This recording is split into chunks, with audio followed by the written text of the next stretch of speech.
Yo, what's up guys? Welcome back to the channel. So if your Discord is echoing a lot and your friends are making fun of you, let me show y'all a quick fix.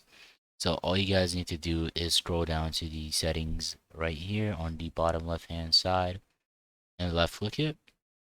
And then once you guys get inside of here, you want to scroll down to the voice and video.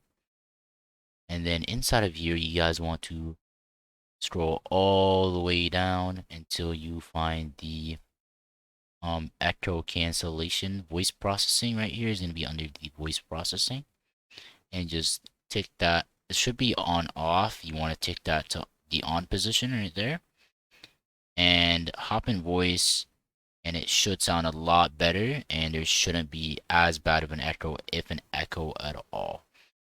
Yeah, and hope you guys enjoyed today's tutorial and have a great rest of your day. Peace out.